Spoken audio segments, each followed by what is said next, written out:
Le programme conjoint UNFPA-UNICEF pour l'accélération de l'abandon de la pratique des MGF a mis un accent particulier sur le plaidoyer, la communication et la mobilisation sociale et communautaire afin de créer un environnement propice à l'accélération de l'abandon des MGF.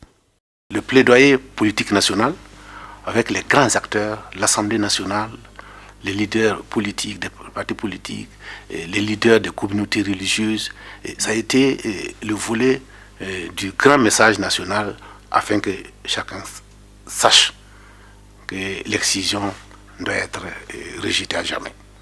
C'est ainsi que la population, dans toutes ses composantes, hommes, femmes, jeunes, leaders politiques, administratifs, religieux et coutumiers, ont été touchés par les activités.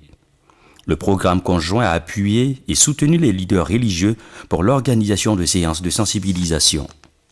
Nous sensibilisons les dimanches, nous sensibilisons lors des réunions pastorales, nous sensibilisons lors des camps bibliques, nous sensibilisons lors des réunions de femmes. Depuis que nous avons pu faire nos prêches, nous avons réellement constaté un changement au niveau de la communauté musulmane. Les gens qui avaient en tête que l'excision c'était une pratique recommandée par la religion ont nettement compris que à partir du Coran, on ne parle pas de l'excision. Après notre formation et la réception des kits du programme UNFPA-UNICEF, nous sommes allés à la rencontre de nos fidèles dans les secteurs. Nous les avons sensibilisés pour qu'ils ne mutilent plus les filles. Ils ont compris et ont arrêté la pratique. Les leaders coutumiers ont eux aussi été des acteurs clés du changement social. Nous avions créé un cadre de concertation entre nous chefs. Et au cours de ces rencontres, on demande à chaque chef d'arriver chez lui, à convoquer ses subordonnés aussi, pour les sensibiliser, surtout la lutte contre l'excision. Les activités de plaidoyer et de sensibilisation ont été soutenues par les premiers responsables des communes. Le maire et tout son conseil municipal se sont mobilisés aux côtés de tous les acteurs qui luttent contre cette pratique. L'engagement de la communauté, des responsables coutumiers et religieux, a permis de créer un environnement favorable à l'accélération de l'abandon de la pratique des mutilations génitales féminines. Actuellement, avec le programme conjoint, les structures étatiques comme les services de l'action sociale, avec les organisations de la société civile, avec aussi les autorités politiques, religieuses et coutumières, nous sommes ensemble engagés. Ainsi, à travers des cérémonies publiques, ce sont plus de 305 villages qui se sont engagés à abandonner la pratique des MGF. À travers les activités communautaires, ce sont au total 1441 animateurs et membres de noyaux relais et 305 communautés qui sont engagés à accompagner le programme.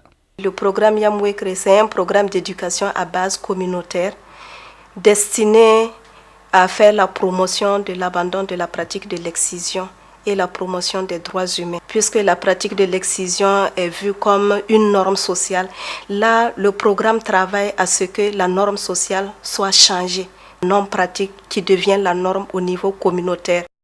Ainsi, à travers des cérémonies publiques, ce sont plus de 360 communautés villageoises qui se sont engagées à abandonner la pratique des MGF. Par ailleurs, 10 structures de l'État et 6 réseaux ONG associations intègrent l'approche norme sociale dans leurs interventions. 15 radios communautaires travaillant en réseau sont renforcées et participent à la mise en œuvre du programme. Aujourd'hui, on note que la population est en général bien imprégnée des conséquences de la pratique de l'excision. Par ailleurs, ils sont de plus en plus nombreux à savoir que la pratique des MGF est condamnée par la loi et le nombre de dénonciations augmente d'année en année, ce qui permet de sauver de plus en plus de filles. Dans le cadre de la collecte des informations régulières que nous faisons, nous savons que l'on excise de moins en moins de petites filles. C'est la preuve que l'effort consenti par le gouvernement et les partenaires est en train de produire des résultats. Le défi majeur qui reste à relever en dépit des bons résultats est le maintien des efforts pour éviter de reculer.